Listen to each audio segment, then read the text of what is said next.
Сьогодні у випуску історія найсамотнішої людини у світі. В'йо до новин! Ні, не так. В'йо до новин. Президент України зробив перші призначення. Тепер у нас новий генпрокурор. До нового генерального прокурора Порошенко звернувся з настановою. Як почати боротьбу з корупцією? Почніть з того, що посадить 3 своїх друзів. Ви точно знаєте за що, вони знають за що, і народ вам повірить. Віталій Ярема має посадити 3 друзів. Посадить 3 своїх друзів. Чого він взагалі таке сказав? Моя улюблена цитата автора сінгапурського дива Лі Куан Ю. І цей вислів автора сінгапурського дива спричинив паніку в українському Фейсбуці. Всі відфренджують Ярему. Ну а що, от ти лайкнув Ярему? А за тобою вже стежать. У нього на сторінці так і пише «Відстежують всі». Йому більше ніхто не відповість на запит у друзі. А ви взагалі можете собі уявити розпач і сум Яреми після тих слів Порошенка? До нього ж тепер ніхто не прийде навіть нову посаду обмити. Алло, Сашко, в мене тут нова посада, приходь завтра. Алло, Андрюха, це Віталь, у мене тут... Можна собі тільки уявити жах на обличчі тих, кому дзвонить Ярема.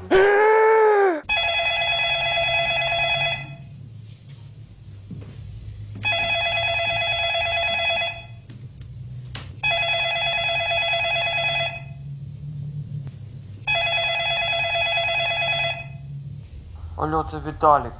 Мені самотньо. Поговори зі мною. Рано чи пізно Ярема буде дзвонити на будь-які номери телефону і пропонувати дружбу всім підряд.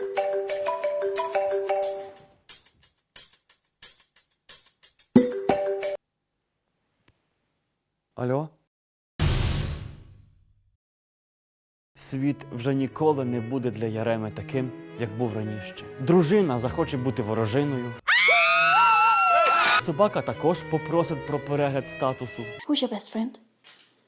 Who's your best friend? На Ярему почнуть малювати тільки ворожі шаржі.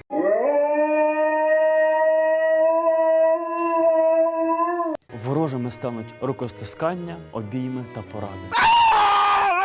Однією фразою Порошенко прирік Ярему на вічну самотність. Не хотим играть с тобой! Я хочу дружити!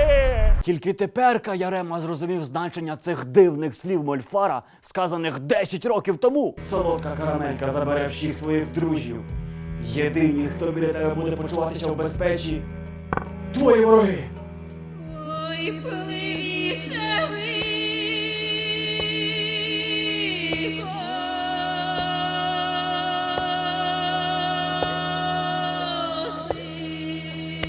Ой. не зачіпайте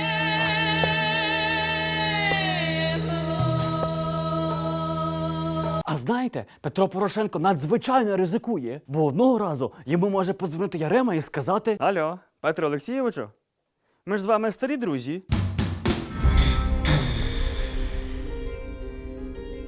Крім нового генерального прокурора, у нас з'явив новий міністр закордонних справ. А Дещицю звільнили? Срочное сообщение агентства «Итартас». Парламент Украины освободил сегодня Андрея Дещицу от должности, исполняющего обязанности главы МИД. Дуже шкода. Дипломат від Бога. І депутати оцінили заслуги Дещиці. Звільняли з оплесками. Привітаємо, він гідно виконував свої обов'язки. Так не звільняють людей. Так зустрічають героїв. Я ж казав, що то була спецоперація з тою пісню. Путін, І Турчинов таки правильно оцінив, за що треба бути вдячним Дещиці. Давав об'єктивні коментарі з багатьох питань. Він доклав надзвичайних зусиль, аби до росіян дійшла хоч дещиця правди. А взагалі-то пан Дещиця започаткував новий тренд – говорити з російськими чиновниками словами з пісень. Ось, наприклад, Яценюк зараз намагається нам вибити зручну ціну на газ. А Росія не дає. І він на то відповідає словами пісні «Океанельзи,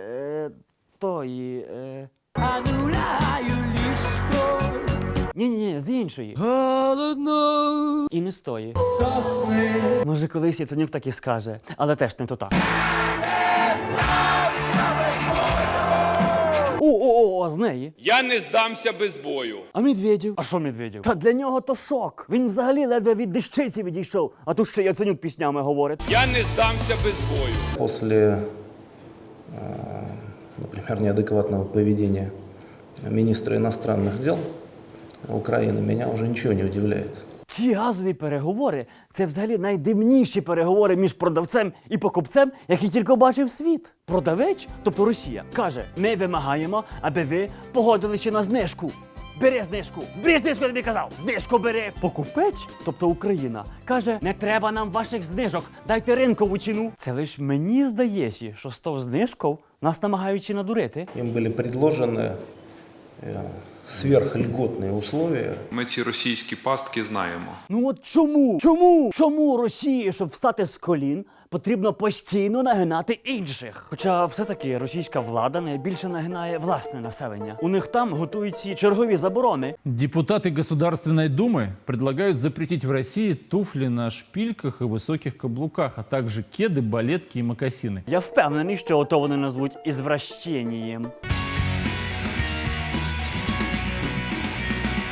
Пам'ятаєте, російська влада якось заборонила мережевну білизну? Кружевные трусы из синтетических материалов запретили производить и ввозить на территорию таможенного союза. Так от, я думав, що в них тим всі і закінчить, але вони пішли ще далі. І чергова заборона, яку російська влада хоче прийняти – заборонити використовувати іншомовні слова. Говорите по-русски, просят нас депутаты Госдумы, иначе мы вас оштрафуем. Ось подивіться, усі ці люди кримінальної зовнішності раптом можуть опинитися поза законом.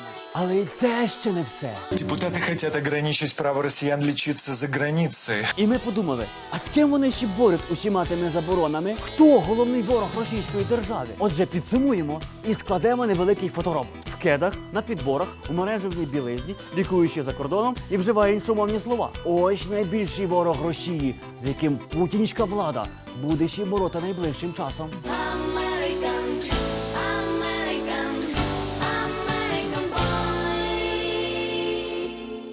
Тільки, здається, цьому образу чогось не вистачає. О!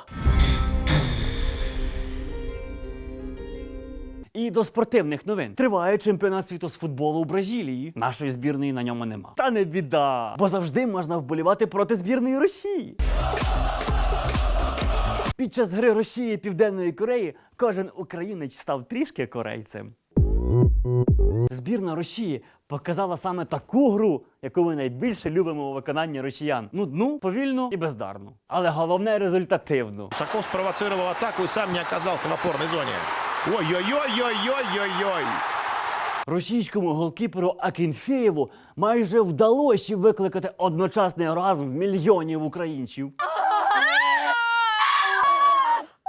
Просто як у 99-му матчі Україна-Росія. Кола Філімонова. Там Лужный тянет руку. Лужный это совсем один. Филимонов! Боже мой! И Филимонов забрасывает мяч в свои ворота. В принципі, зрозуміло, чому збірна Росії не може перемогти. По-перше, гравцям заборонено бігати по полю зі зброєю.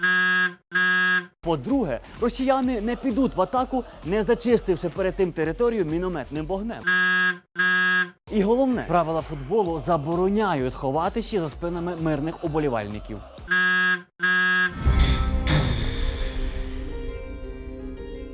А тепер соціальна реклама. Мені написали хлопці зі Львова і попросили, аби я про них розповів. От я про них і говорю. Вони придумали отакий пристрій. Він робить нотифікації, повідомлення різні. Я ще не дуже в тому розбираю, але на вигляд мені то дуже сі сподобало. Я вам то розказую у рамках підтримки пошуку нових ідей. А також, аби довести, що ми не лише на бандурах граємо і борщі варимо. Have a nice Ukrainian summer!